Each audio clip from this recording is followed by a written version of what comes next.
धराशिव से बड़ी खबर। राज्य सरकार की कर्ज माफी नीति और प्रस्तावित शक्तिपीठ महामार्ग के खिलाफ कांग्रेस पार्टी ने जोरदार विरोध प्रदर्शन किया।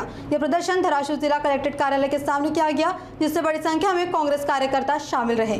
कांग्रेस का आरोप है कि सरकार द्वारा घोषित कर्ज माफी के मानदंड इतने सख्त है कि करीब 90% किसान इसका लाभ नहीं ले पा रहे, जिससे योजना बनावटी कर्ज माफी साबित हो रही है। साथ ही कांग्रेस ने मांग की है कि धराशिव जिले से गुजरने वाले अनावश्यक शक्तिपीठ महामार्ग के प्रस्ताव को तत्काल रद्द किया जाए और किसानों के लिए सरसकट कर्ज माफी घोषित की जाए। इस दौरान कांग्रेस नेताओं ने सरकार के खिलाफ तीखी प्रतिक्रिया देते हुए कहा कि पार्टी किसानों के साथ मजबूती से खड़ी है और जरूरत पड़ी तो वे जेल जाने से भी पीछे नहीं हटेंगे।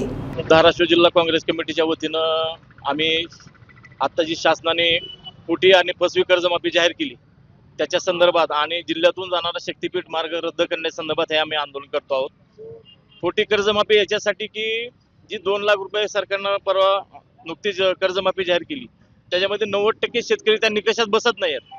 जसं काँग्रेसनं सरसकट कर्जमाफी केली त्या सरकारनं निकष लावले आहेत। याच्यामध्ये नोकरदार असतील, बाकी चाकरमान्य असतील किंवा ज्यांना पूर्वी कर्ज मिळालंय, ज्यांना सवलत मिळाली याच्यामध्ये कर्जमाफीमध्ये, त्या शेतकऱ्यांना आता 50,000 पर्यंत फक्त सवलत मिळणार आहे।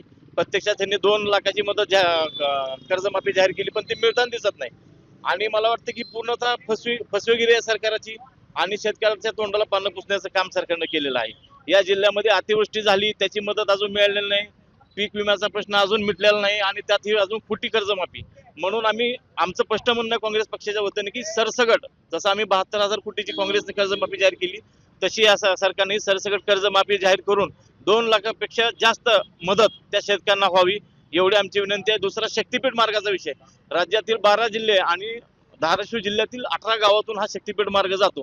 या शक्तिपीठ मार्गाच्या नावाखाली अतिशय कष्टानं सांभाळलेल्या शेतकऱ्याच्या जमिनी असतील, महत्वाची शेती असेल, ते आता त्या रस्त्यामध्ये जाणार आहे। अतिशय तुटपुंजा मावळीचा शेतकऱ्यांना देव करून हे सरकार त्या जमिनी ताब्यात घेत आहे। या जमिनीत अदानी अंबानी सारखी लोक जगवण्यासाठी, गुत्तेदार जगवण्यासाठी, अदानीचा कोळसा वाहण्यासाठी हा मार्ग त्या ठिकाणी केला जातो आहे, हे आमचं काँग्रेस पक्षाच्या वतीने स्पष्ट मत आहे। दुसरा विषय, हा मार्ग 20 ते 25 फूट उचलून आहे, ज्याच्यामुळे भविष्यात शेतकऱ्याच्या पोराला त्या रोडला टपरी सुद्धा पानाची टाकता येणार नाही।